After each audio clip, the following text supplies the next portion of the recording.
Mighty God.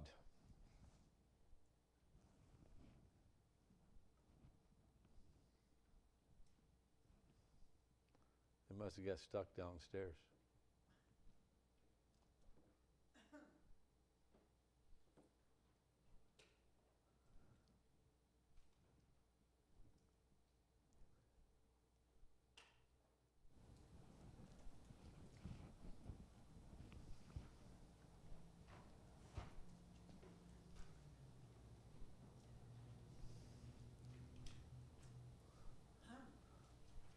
We'll have to put that times up downstairs.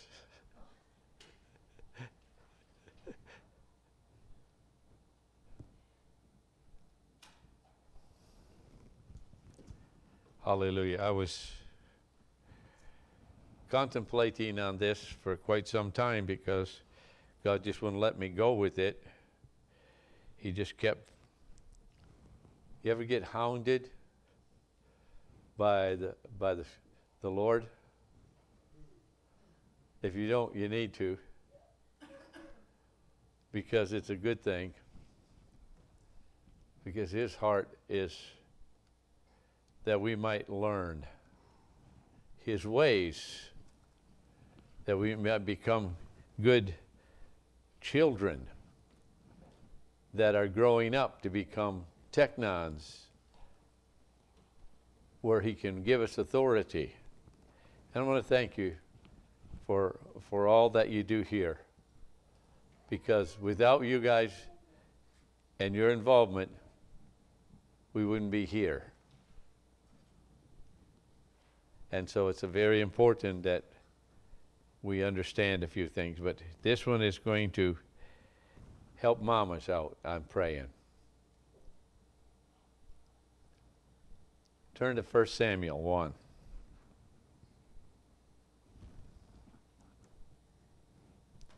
I could think of a lot of different mamas that we could talk about today that's in the Bible. They're key figures for God to change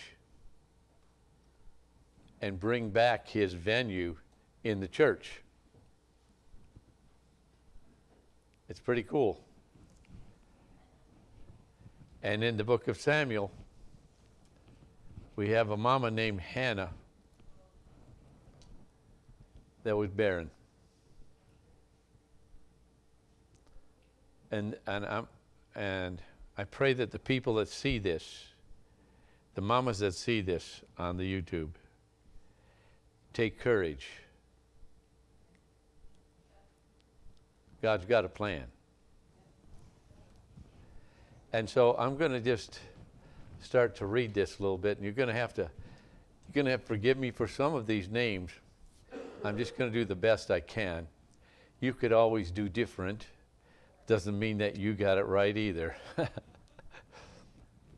But we'll do the best we can. There was a certain man of Ramoth Zophan in the hill country of Ephraim. So please remember that. Named Elkan, the son of Jeroham, the son of Eliu, the son of Tuho, the son of Zuph, and Ephraimite from Ephraim. They call him an Ephraimite. He had two wives. One's name was Hannah, and the other's name was, I'll get it for you, just so that I get the right pronunciation, a little better for you. Peninnah, P-E-N-I-N-A-W, Pinna. That's the pronunciation. And Pinna had children, but Hannah had none. Starting with the third verse. And men went forth from his city year by year to worship and to sacrifice to the Lord of hosts in Shiloh, where Let me get them too, because they always are a challenge to me, because they are definitely a different name. But I will give it to you in the pronunciation.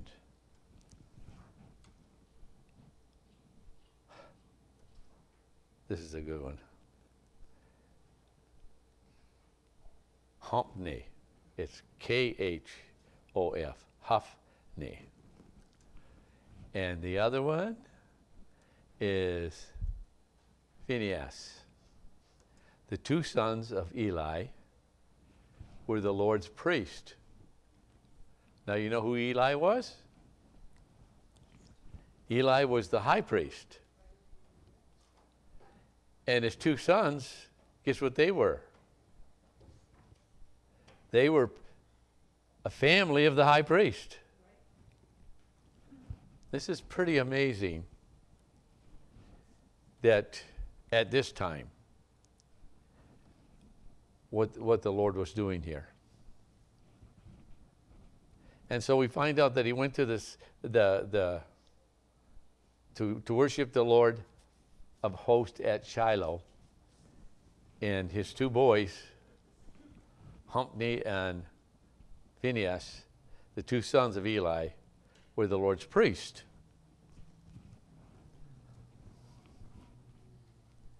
So we got that down. When the day came for Elkanah sacrificed, he would give to, now this is to Phinehas, his wife and all her sons' daughters' portion of the sacrifice meat. And let me go to the King James. I'm in the Amplified. It's almost the same, but not quite. And so, how many of you understand that much? That in the Old Testament, once a year, they had to sacrifice a bullock for a sin offering to ask forgiveness for their sins. And this time of the year, you know what this feast was? Feast of Tabernacles. It was not the Feast of Pentecost. It was not the Feast of it was the Feast of Unleavened Bread.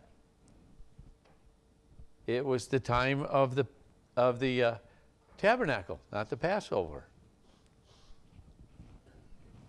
Because they were now accepting forgiveness for their sins for the year. But unto Hannah he gave a worthy portion, for he loved Hannah, but the Lord had shut up her womb.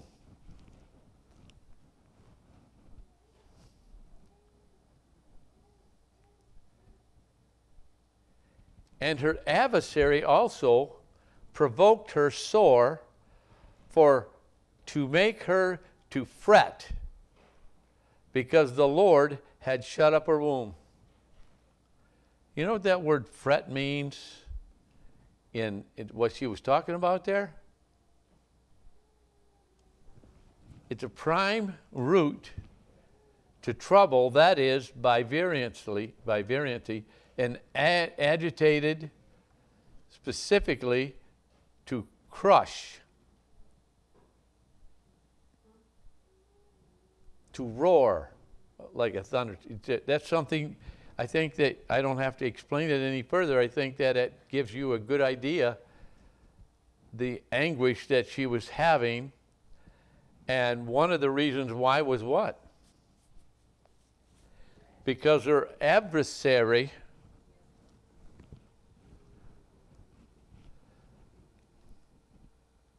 the other wife had been having children.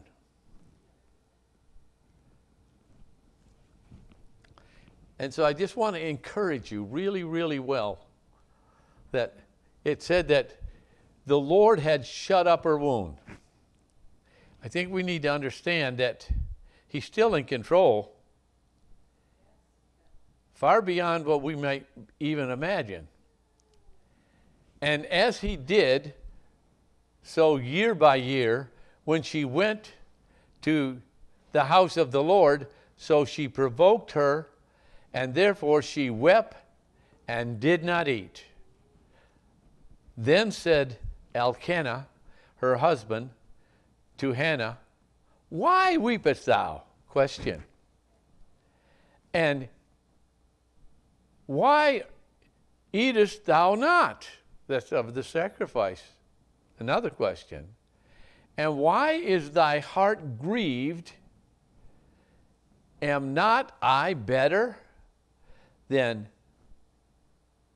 to thee than 10 sons? That's how much he loved her.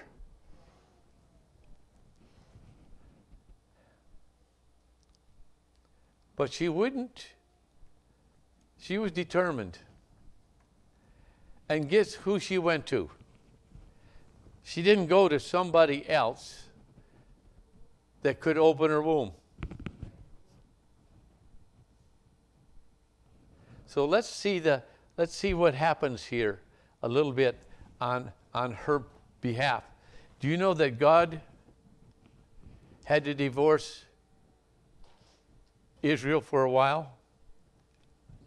Because they had totally worshipped idols, the way of the world, the logic of the world, the philosophy of the world, the day, the age, the time, that they totally lost God.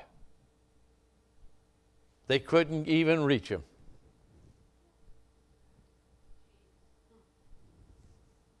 We'll see how this can happen. And it happens in the church, because the church doesn't hold a standard of righteousness in the church. They begin to let the world dictate what they do and say. And they become double-minded. And they let the excuse become the truth. Now listen to this. Lord Jesus, I pray that this comes out in the most positive way that you could possibly think. And so listen to this. And Hannah rose up after they had eaten in Shiloh, and after they had drank. Now Eli, the priest, the high priest, sat upon his seat by the post of the temple of the Lord. And she was in bitterness of soul. Now remember what it said there? And prayed unto the Lord, and wept sore. And she vowed a vow,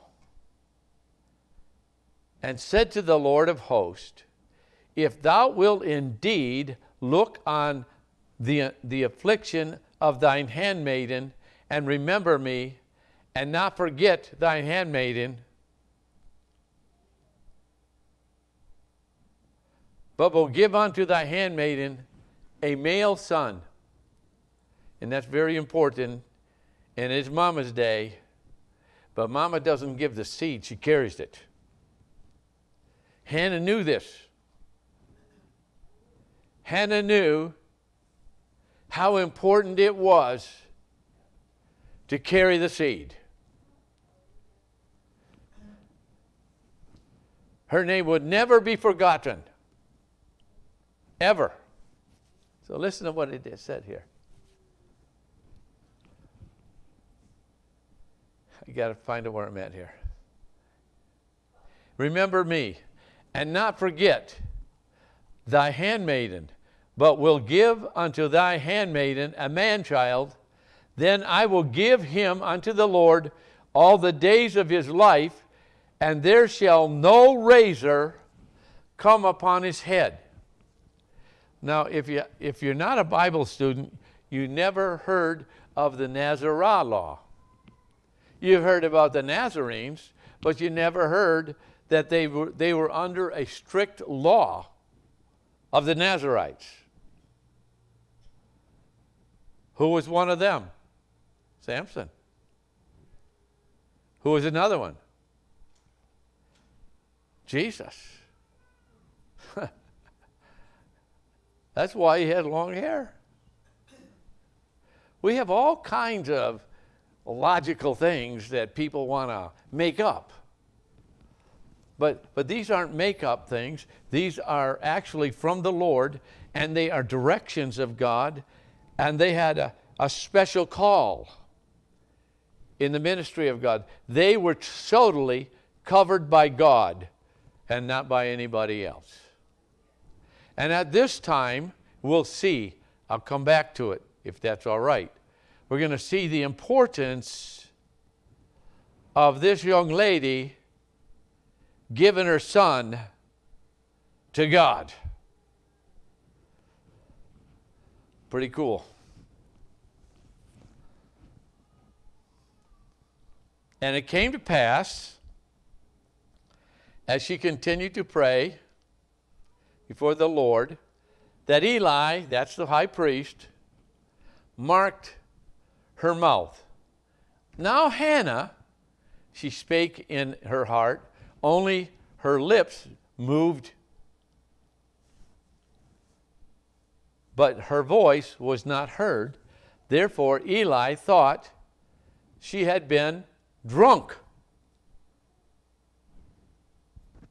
Listen to what she's got to say here.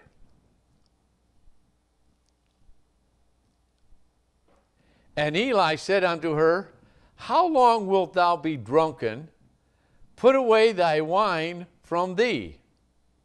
And Hannah answered and said, No, my Lord, I'm a woman of sorrow spirit. I have drunk neither wine nor strong drink, but have poured out my soul before the Lord. Pretty cool, huh?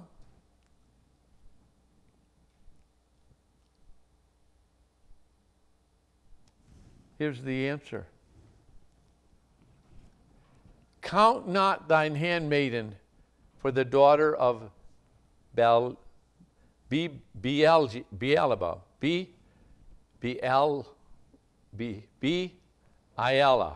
No, this one always gets me. Belial. There, you got it. Belial. For out of the abundance of my complaints and my griefs, I have spoken hitherto. This is pretty cool. Then Eli, remember who Eli is? Answered and said, Go in peace, and the God of Israel grant thee thy portion that thou hast asked of him.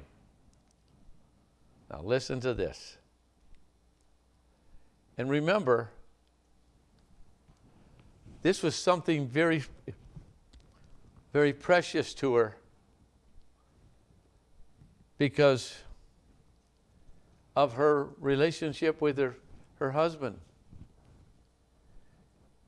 They wanted to have a union in such a manner that a seed man-child would come forth.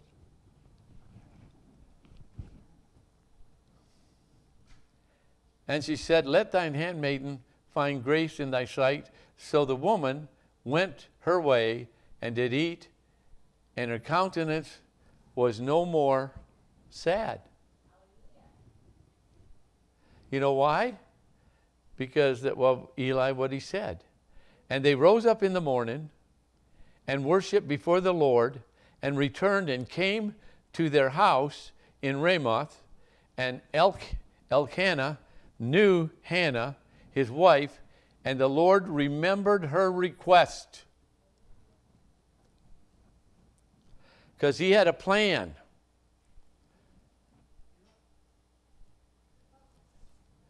I'm going to read this next paragraph. Wherefore it came to pass, when the time was come, about after Hannah had conceived, she bare a son, and called his name Samuel, because I have asked him of the Lord.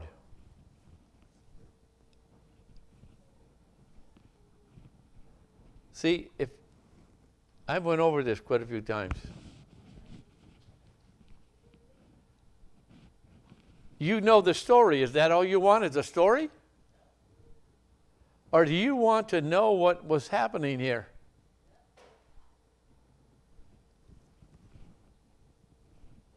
You know what was happening?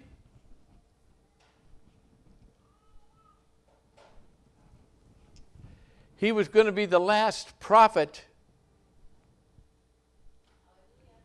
in that era.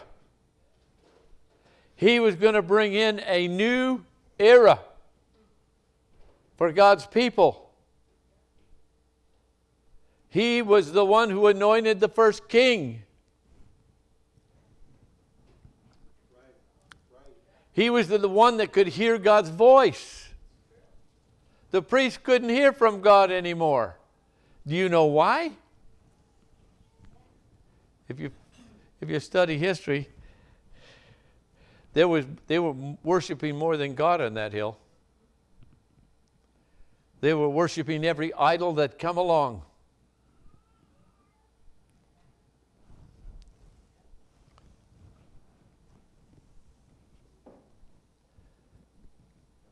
And it's only out of God's mercy that He didn't let them go in their own way. Larry.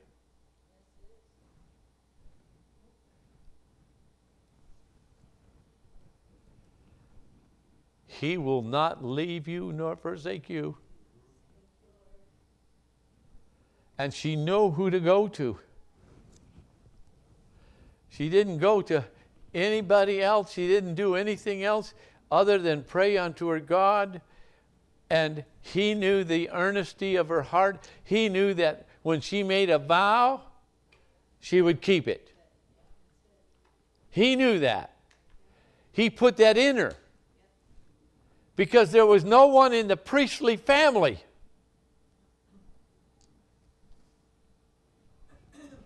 grew up in the church, handled all the holy things. Not a one. So listen to this. Samuel gave to the Lord. And the men of Elkan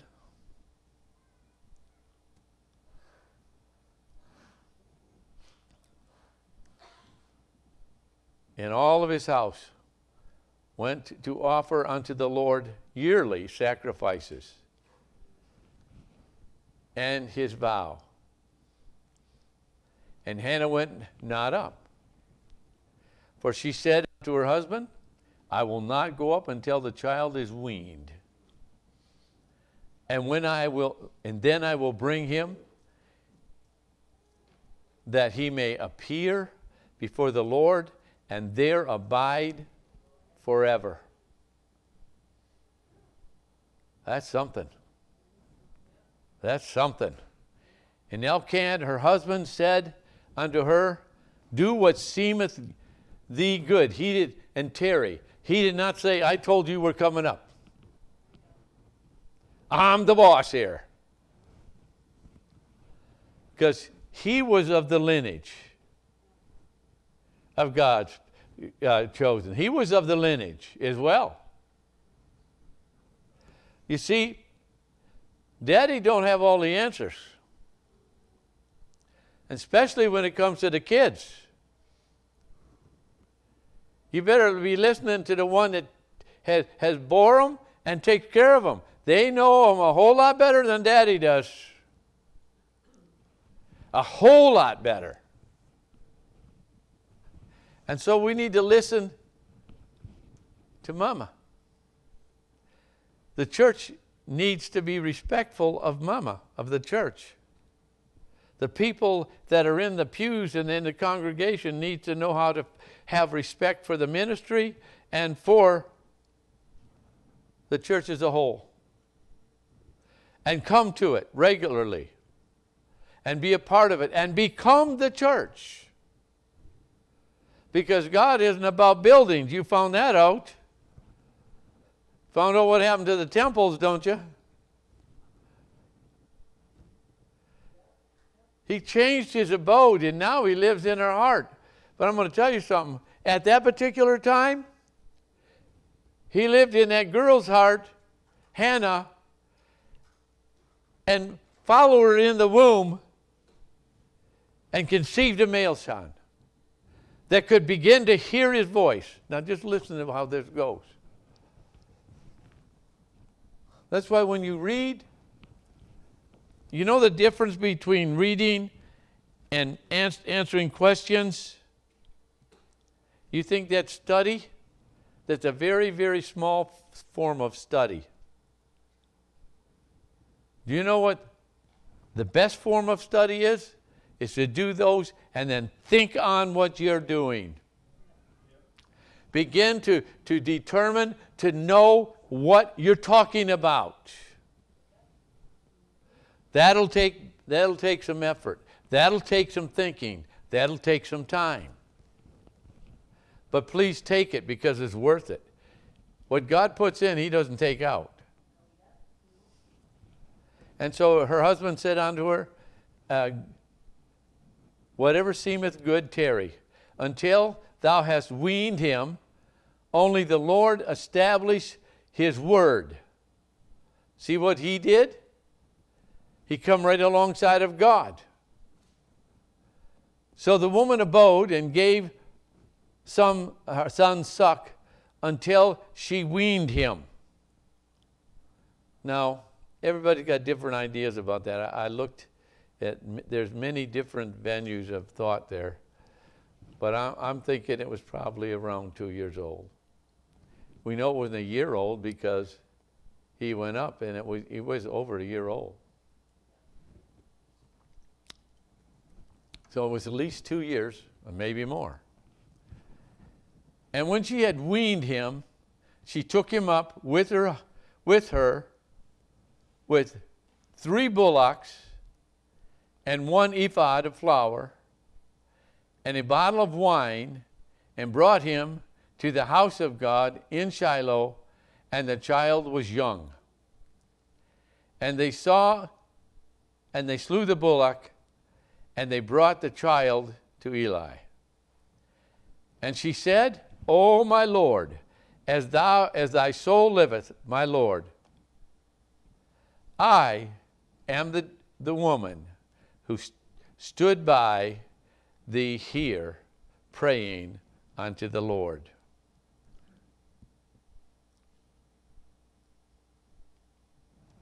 For this child I prayed, and the Lord had given me my petition, which I asked of him. Therefore also I have lent him to the Lord. As long as he liveth, he shall be lent to the Lord, and worship the Lord there. You know something? You'll never see a time that he had any trouble with his soul or spirit. You'll never see a time when Samuel couldn't hear. Not one time. Pretty amazing. Because the change of an age was coming. Listen, we need to prepare for the next age. That means you need to condition your heart in a position to hear and understand instead of just hear and repeat. But understand, let it work within you. Let him work within you. Let him refine your ear so that everything you do, he's involved in. That you do nothing that God isn't involved in. Nothing. Because all he wants from you is that you learn how to be like him so you can live for eternity. That's the reason. No other reason. With him. You want to, I still believe in eternity. And I don't care if people believe in it or not. I believe in eternity. And I'll tell you why. Because he put it in my heart. So we're going to look at 1 Samuel 2, and this is going to be good. This is going to be really good. And Hannah prayed and said in my heart, rejoice in the Lord. Mine horn is exalted in the Lord. My mouth is enlarged over mine enemy, because I rejoice in thy salvation. Remember that song, Karen? Remember that song? Remember that song, Jim? Jim? Okay, I can't see you because everything is... You don't have any hair in your head. Let's sing it. My is in the Lord. My horn is exalted in the Lord. My heart is enlarged over my enemies. Rejoice, rejoice, now salvation. Come on. Oh, the Lord, for there is none beside thee, neither is there any rock like our God. My rejoices in the Lord. I'm going to challenge you to know that song. Fleshly mamas, take it in their heart, because that's how much he loves you. We love you as much as we can, but he loves you more. God loves you more than I could ever love you. And this is how this is what his love did. It came to a request, but it was a divine appointment for her in God's plan of moving Israel when they had nobody to do this. Let's see. And there was none holy as the Lord, for there is none beside thee. And I want to go. Talk no more to exceed proudly. Let not arrogancy come out of your mouth, for the Lord is God of knowledge, and by him actions are watched. The bow of the mighty man are broken, and they that stumble are girded with strength. They that were filled have hired out themselves for bread. It's crazy, full. And they that were hungry ceased, so that the burden, so that barren had borne 7, and she had left many children is waxed feeble. The Lord killeth and maketh alive. He bringeth down to the grave and bringeth up. The Lord maketh poor and bringeth low. He lifteth up. He raises the poor out of the dust. And he lifts up the beggar from the dunghill. He sets them among princes and makes them inherit the throne of glory. For the pillar of the earth are the Lord's, and he has set the world upon them. Have you ever thought about what you're reading? You know what I thought about when I read that? You know, I do build a little bit. Thought about post and beam, Larry. It's a form of architecture that's been used for centuries. But this is what the Lord said. He placed them on what? Pillars. And you can take that spiritually as well as physically. But I'll tell you what, if you don't set the pillar on good foundation, it'll fail. He will keep the feet of his saints, and the wicked shall be silenced in darkness, for by strength shall no man prevail. The adversary of the Lord shall be broken in pieces. Out of the heavens shall he thunder upon them. The Lord shall judge the end of the earth, and shall give strength to his kings, and exalt the horn of what? What do we see here? What's happening here? In the moving of God from one position to another, the people, even though they wouldn't be faithful, it didn't stop his plan. And nothing's going to stop his plan. Well, will we be in it? That's the question. And listen to this. And Elkanah went to Ramoth, to the house, to his house. And the children did minister unto the Lord before Eli the priest. No, I just want to go a little bit further because this is something. Remember? How many of you know this story? How many of you have read it more than once? How many of you ever really thought about what was going on here? God didn't stop the sacrifices.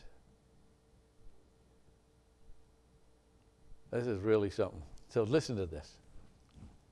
Now the sons of Eli were sons of Belial.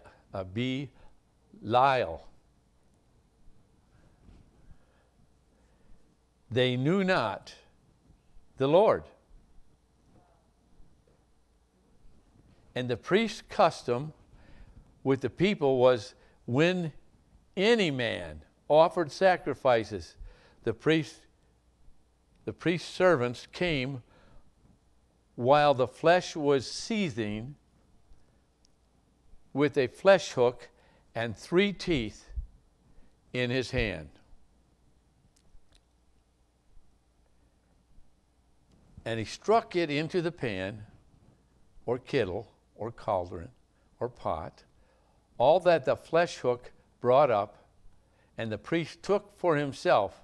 So they did in Shiloh unto all the Israelites that came thither. This really bothers me, but this is what they did. And it had to bother the Lord. That's what that he had a plan. He didn't leave Mama barren. He didn't make up another people. Also, before they burnt the fat, the priest's servants came and said to the men that sacrificed, give flesh to roast for the priest, for he will not have sodden flesh of thee, but raw. If any man say unto him, let them not fail or burn the fat presently, and take as much as thy soul desireth, then would he answer him, Nay, but thou givest it me now, and if not, I will take it by force. Therefore the sins of the young men was very great before the Lord, for men abhorred the offering of the Lord. Isn't this pretty? This is terrible. But this is what happens when you take and let the world dictate to you your spiritual rights. They're using God's procedure and given it to Baal, a Baal god, a god of the world. But Samuel ministered before the Lord, being a child, girded with linen, ephod. Now he had a linen ephod, and that's what Jesus went out in the public with. That was his. Moreover, his mother made him a little coat and brought it to him from year to year when she came up with her husband to offer a yearly sacrifice. And Eli blessed Elkanah and his wife and said, "The Lord give thee seed of this woman for the loan which is lent to the Lord." And they went into their home. Just to give you a good idea of what's happened here. And the Lord visited Hannah so that she conceived, and she bore 3 sons and 2 daughters, and the child Samuel grew before the Lord.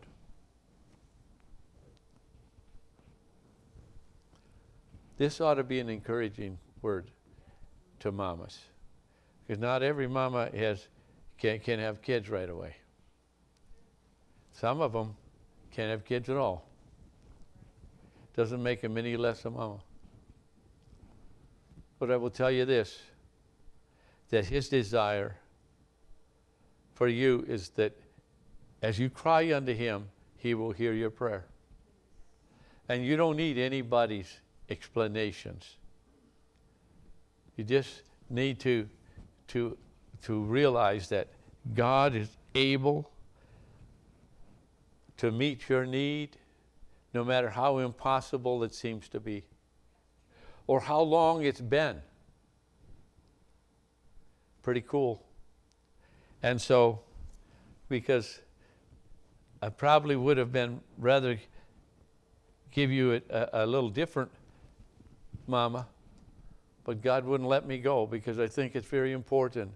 I think the church is in a place of barrenness because they're not crying unto the Lord like they should. They're willing to go on a screen. They're willing to talk from a screen now. What do they call that? Zoom. They're ready. They're willing to Zoom instead of ever knowing you. They don't care about you. They just want to do their job. And so there's no responsibility to anybody else. It's become so easy. They can't hear God. They go to church. They do their sacrifices. They are the children of Israel. They've asked the Lord in their hearts. Come on.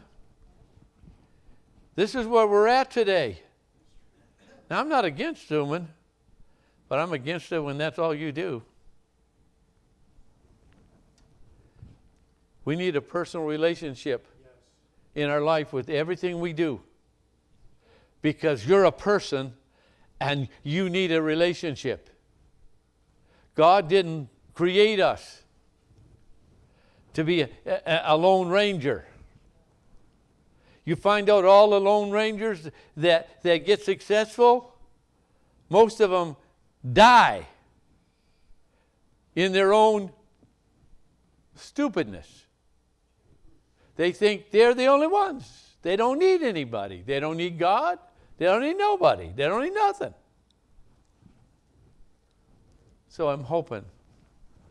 Mamas, I'm praying for you.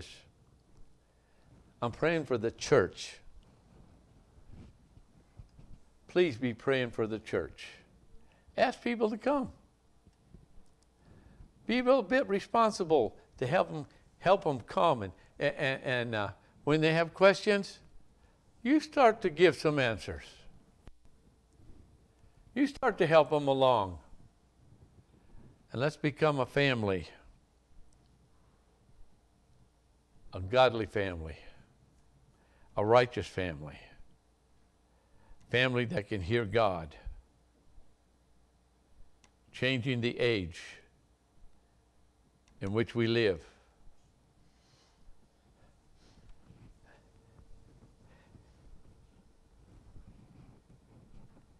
Let your world have a God as the head. Wherever you go,